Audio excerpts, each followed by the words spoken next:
everyone. Julie and I are back this week to cover our last topic in our HR Organization of the Future series. So for those who've been watching, as you know, during our last few HR Market Pulse segments, we've been discussing the HR Org of the Future in the context of a 4-pillar framework. Those pillars being people, process, technology, and governance. And we've covered some key themes that have emerged around reskilling employees and agile HR. But if you recall back to our HR Org of the Future peer poll, you may remember that one of the top priorities for organizations continues to be optimizing the employee experience. And that's the topic Julie and I are going to be discussing today. So Julie, do you want to get us started and talk about what we're seeing in the market as organizations strive to deliver a better employee experience? Yeah, sure. So thanks, Kelly, and hi, everybody. Welcome back. I think the first thing we need to look at when we start talking about employee experience is, what do we mean when we say employee experience? And we're in HR, right? So the experience that we're looking at is really like all of the touch points that our employees observe over the course of their tenure in the organization, so from hire to retire. And maybe an important call out that hadn't been relevant until recent COVID times is that, we're really going to look at the employee hire to retire life cycle, since that's what HR oversees. And in today's new norm, of course, workplace collaboration tools like MS Teams that manage everything from your channels to your team spaces and messaging, productivity of video. I mean, all of those things, those tools also are coming into the realm of employee experience as enabling parts of our day and the way that we work and how we share information with each other. And that's probably a whole separate topic, right? So today, let's focus on the employee experience things that HR actually champions and controls. All right. So which are those areas? You're going to see a whole bunch of familiar areas that HR kind of takes ownership for across the life cycle of activities that start with attracting talent and job candidacy before people are even employees yet, and go right through their first experiences in onboarding, and then through a whole lot of routine experiences, right, where you have payroll, time, comp, promos. Those things are happening over and over again in their life cycle, right down into learning and development and performance and all the things that help them navigate a long and rewarding career path. And through it all, we hope that we're retaining people, but at times we also are separating folks, whether it's short-term for leaves or longer-term exits or retirement. And so, this is kind of the world of touch points that we own in HR. And that's where our focus tends to go on employee experience. So, it seems pretty natural. And if you think about the ways that we have that we've been improving and looking at employee experience for HR, it seems quite natural then that we would be looking at how technology comes together across all of these different areas to create a pretty intuitive and seamless experience, right? That's one way that we get things looking and feeling easy and the same and making the experience better, right? Yeah, absolutely. I know there's been a lot going on from a technology perspective with, companies like ServiceNow emerging as big leaders from an employee experience perspective, or even some of the HCM vendors themselves kind of working to create a more, a better employee experience right within their product. Yeah. And a lot of that has really been geared on efficiency, right? We're trying to become more efficient, and we're trying to, not only drive self-service, we're trying to push personalized and consumer-like access and experiences. And I think that, HR has been really focused lately, especially in the world of, cloud technologies like Workday and Ultimate and SuccessFactors and Oracle Cloud, being able to put a lot of things into a robust suite, or getting on the same platform with, kind of as many of these as makes sense, and then doing some integration with others is one of the key ways that we've been trying to drive this unified experience. And yet there were things missing, right? So Kelly, we were constantly pointing out as we were looking at organizations that had actually gotten investments and tossed up these suites at gaps that they were finding. Yeah, for sure. And I think that the vendors themselves are recognizing that too. I know we've talked a bit about, companies like Workday and Oracle who are really investing in now, addressing those gaps and starting to build some of that, embed the employee experience things right there in their tools. So I know Workday's made a lot of strides trying to create, as they describe it, a personalized and frictionless experience. And they talked about that at HR Tech actually last week. Their people experience module was featured as one of the top products for HR. So they are making headway there. So I think that observation hasn't been lost on the HCM vendors themselves. Yeah, that's right. And even, just the tendency to start to look end to end in workflow, whereas a system might automate what's happening with the process itself or the transaction itself. There are touch points outside of that, whether it's in forms or, cases and queries and things. And so, we are seeing, ways that we need to pull all of those items together, not only from a technology standpoint, but also from the user, the things that the user touches in order to try to get at a better and better experience. In fact, I think maybe a number of these items were on our poll last week. Yeah, let's take a look at that.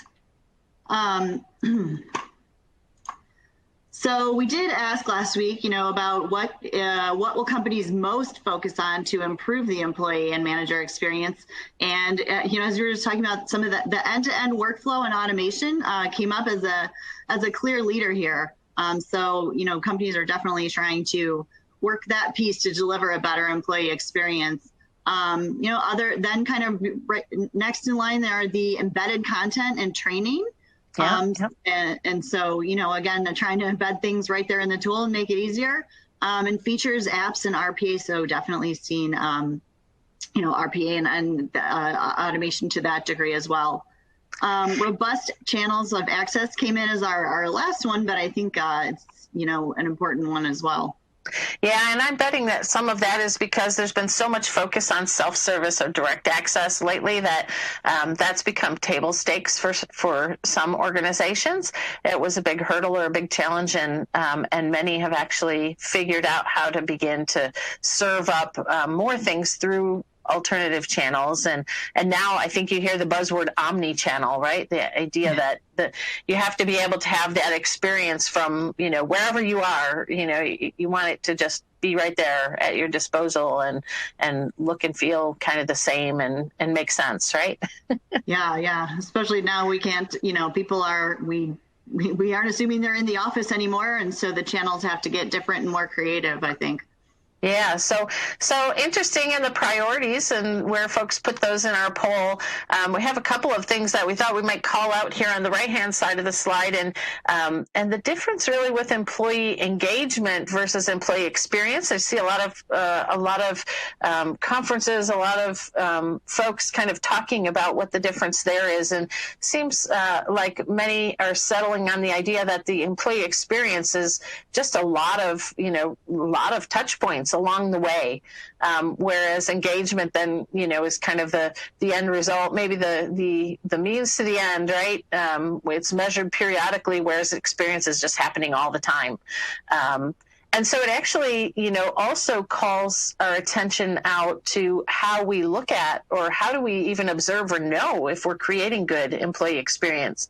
And Kelly, we had a project we did recently that actually began to look with a client at kind of some of their flat customer satisfaction measures, which are more periodic type measures, and instead look at how we can shift our measures to different channels or different ways that are more maybe real time and get a better gauge on employee experience instead of a very periodic engagement. Yeah, we definitely talked about that. And I think it is, as employees or companies are spending a lot of time now thinking about delivering that employee experience and putting things into their technology to do so. And so, you can't forget to measure it as well. And I think, we do have to be rethinking measures and from that lens for sure to make sure that we're having the right impact. Yeah, more things are going to be nudging us and throwing insights at us and predicting things for us than ever before, probably.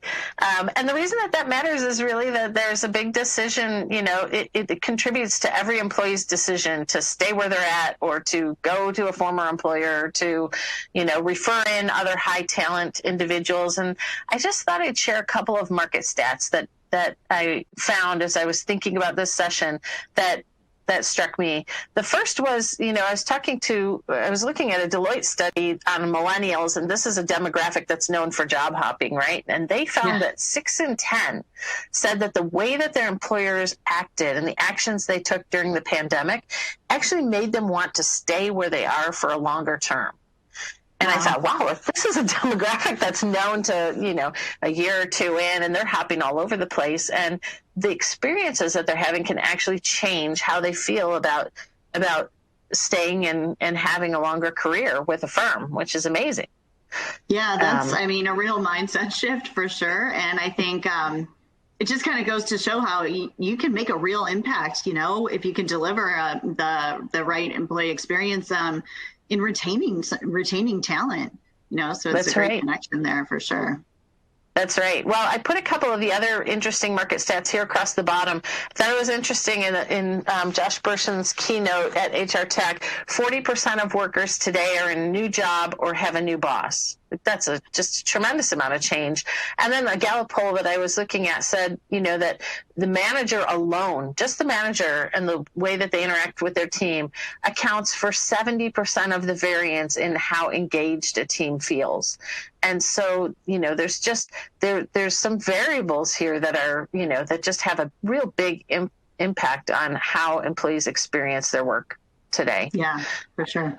Food for thought to think about developing people managers too. Maybe another topic.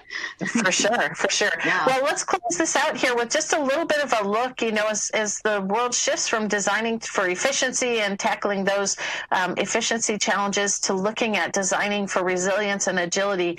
What does that even mean? And what sorts of conversations does it raise? And, here as we make that shift, why don't you go ahead and let's take a look at our same categories across the hire to retire life cycle. What we are showing here are just, kind of a different perspective, really, and questions that are being raised. And we're pivoting some of the organization around less of how many or how much or, from process A to B, how do we get from A to B, and more into these people-related questions like how the process feels and if it's responsive enough, and are we actually, picking stars or engaging folks properly, and this is the lens now. We're almost presuming that the efficiency, is foundational, table stakes, and needs to be there. And we're shifting to experience. And I think we'll be finding out exactly what that means as HR, dives into those perspectives. Yeah, I think HR has too been thinking about things like this and talking about things for a while with things like design thinking and, thinking about the different personas. And I think we're starting to see this, get married more and more in with the technology too. I know one of the other sessions I attended for HR Tech was one where Oracle was kind of showcasing their Journeys platform, where they're trying to now, they've built ways to embed the employee experience right there in the tool and the processes. And they talked about, there's been a lot of focus on hiring and onboarding and, those moments, but kind of the in between, even for the moments that matter, and making sure we're, that they're addressing the whole journey and thinking about the whole kind of all these different categories and moments that we've got kind of on the right hand side of our slide here. So lots of interesting things happening for sure. Yep. And I think about, we've been talking about chatbots quite a bit in recent years. Those are all productivity. And now, of course, we're shifting more to artificial intelligence and things that will anticipate our needs or deliver up and serve up insights. And the other one that really struck me was, apps. So we've been working on getting to one technology or, a consolidated, very integrated technology core. But now it really is, there's this proliferation of apps that, are coming up. And we saw it in HR Tech with just keynote slide after slide after slide with different logos and new things, especially in the talent space, that are all aimed at tackling some critical experience need, right? Or solving and improving some focused experience or some realm of experience. And so there's just a lot to sort through with that. For sure. There definitely is. There's always something new, right? And that's what keeps it exciting. I guess, speaking of HR tech, I think everybody's kind of digesting a busy week from HR tech last week. And I know our most recent poll asked about some top priorities for HR technology spend in 2021. So I think as we look ahead to maybe next week, we'll have some things to discuss coming out of the HR tech conference and as we examine our poll results. So more to come on that one when we see you all back here next week. And thanks, Julie, for another great conversation today. Thanks. See you next week.